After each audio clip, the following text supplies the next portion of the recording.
Hi there, today I'm going to be doing something a little different. I'm going to explore whether or not our Wi-Fi connection technology may be the new bottleneck in our internet browsing experience. So, as you're probably aware, 100 megabit internet broadband connection speeds are becoming more and more mainstream and soon will be available via mobile technologies as well. And more and more broadband providers around the country are offering 100 megabit fiber-based internet broadband access to customers within their catchment areas. And if we look further, some internet service providers offering gigabit broadband to various customers who happen to be fortunate enough to live within their catchment areas. So at this point, I just want to take a step back to say, hang on a minute, because the current Wi-Fi technologies that we have only support up to 150 Mbps or 300 Mbps. So how does this play out with today's high-speed broadband internet connections? Well, stay tuned to this video as I will be running some demonstrations at the end of it. So the Wi-Fi technology that I'll be covering today in this video is the common mainstream 802.11n technology, and I'll be configuring my Wi-Fi router to run at 2.4 gigahertz and 5 gigahertz as well.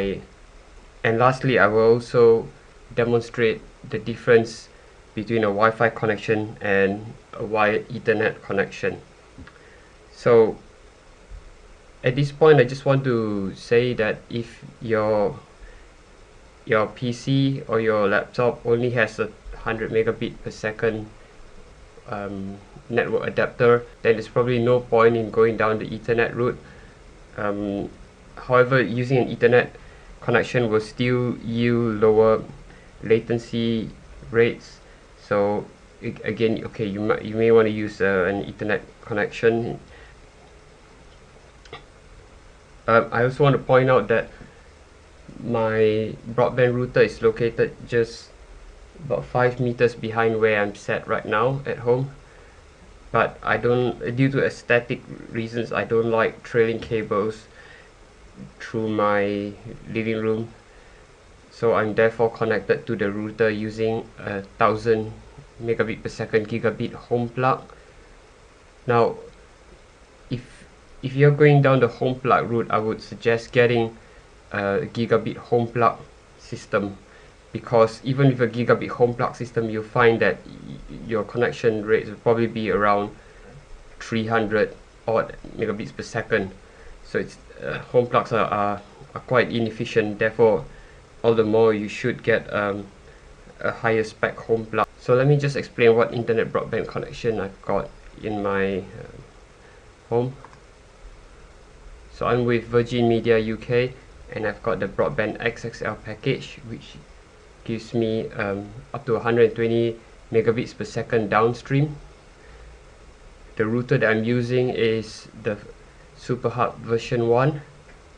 The key differences between the SuperHub version 1 and the new SuperHub version 2 is that the V2 broadcasts Wi-Fi on two separate APs.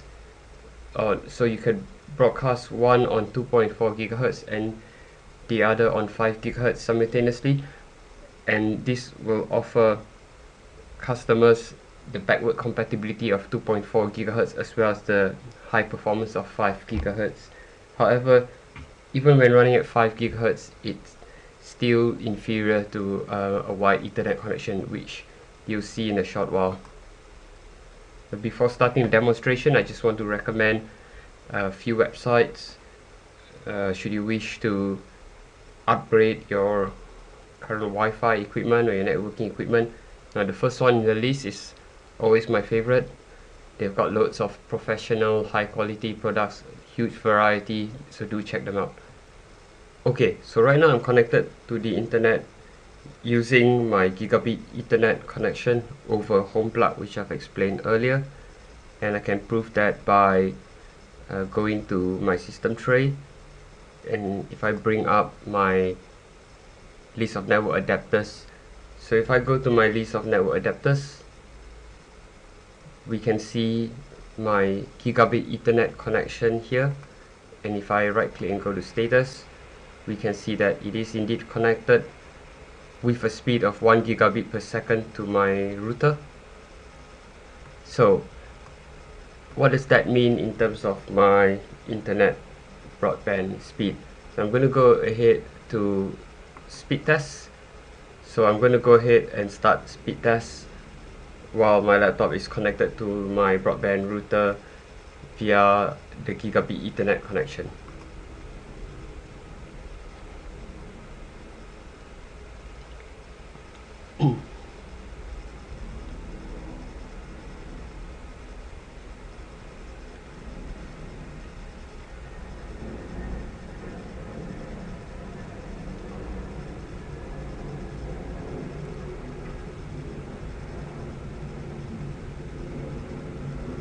Okay, so as we can see, I got just over 125 megabits per second on my download, and that is kind of what I would expect from my 120 meg per second Virgin Media broadband connection.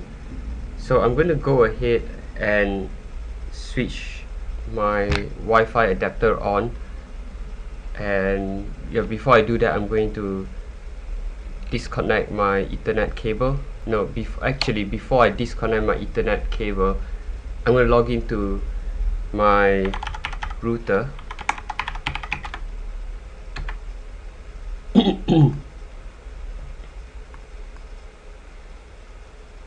So as you can see from here, my Wi-Fi router is currently configured to run at 2.4 gigahertz, and I've set the speed up to 144 megabits per second. And the reason I did this is because if I switch to 300 Mbps, I tend to lose Wi-Fi signal in my bedroom, even though my flat is really small, so it's not very good. So this router isn't really good.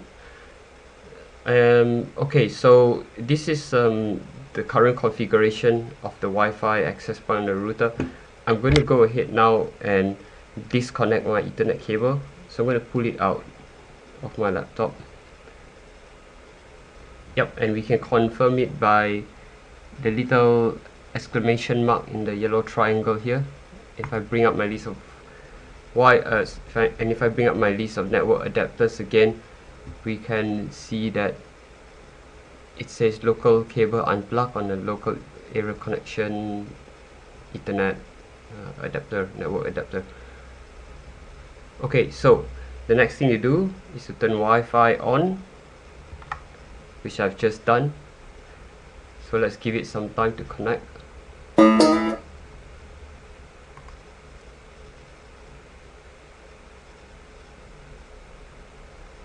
Okay, here we go. We are connected to my Wi-Fi AP. So if I right click and go to status, we can see that I'm connected to my Wi-Fi AP at 144 megabits per second. This isn't really running at 144 megabits per second, which I'll demonstrate right now. So if we go back to speed test, and if I click test again,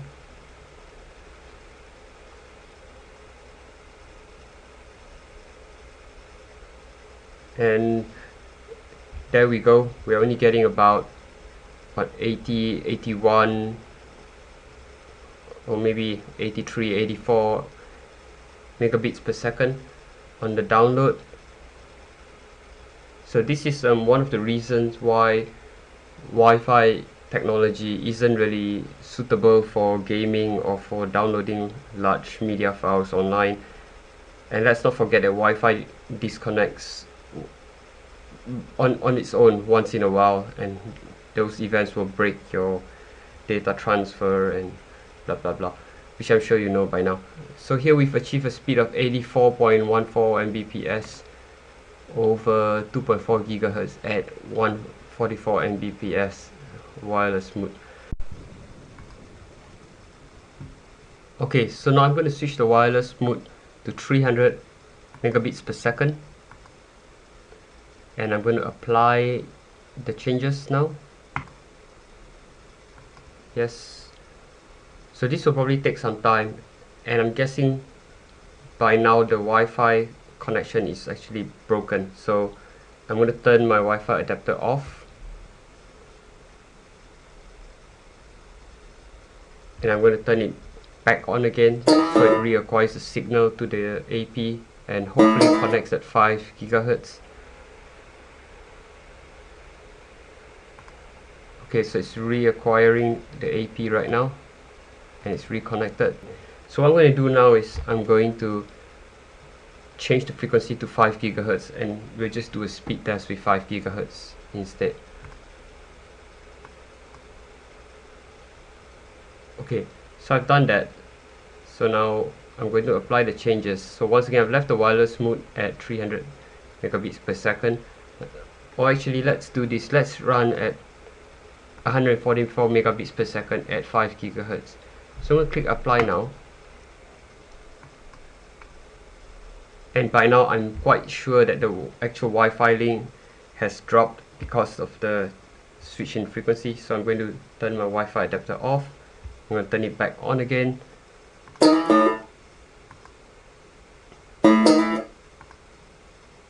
So I'm just going to let it reacquire the access point.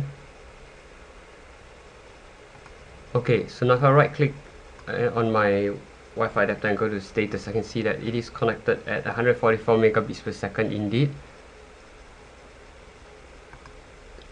So this ought to give us a slightly better performance when we re-execute the speed test, which I'm going to do right now.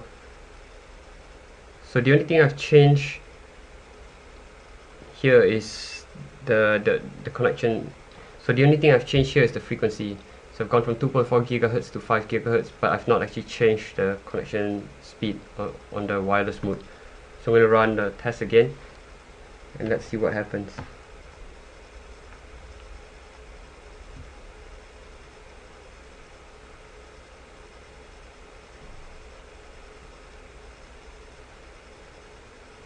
This is actually performing worse than it was before at 2.4 gigahertz for some reason, because we were getting 84, 85 Mbps on 2.4.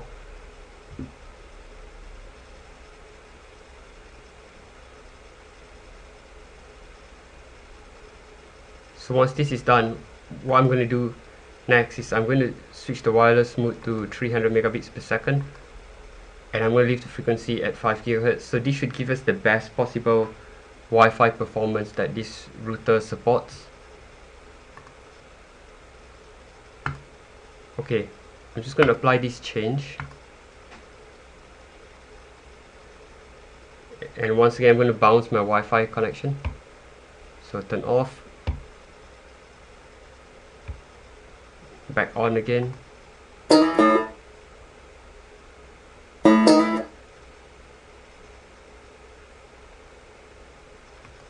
So AP acquired. And if I go to the status now, so now it's running at 300 megabits per second. So maybe because we've switched the frequency up to 5 gigahertz, it has better range, better penetration capabilities, and blah blah blah. So I'm now running at 300, and I'm going to re-execute speed test now.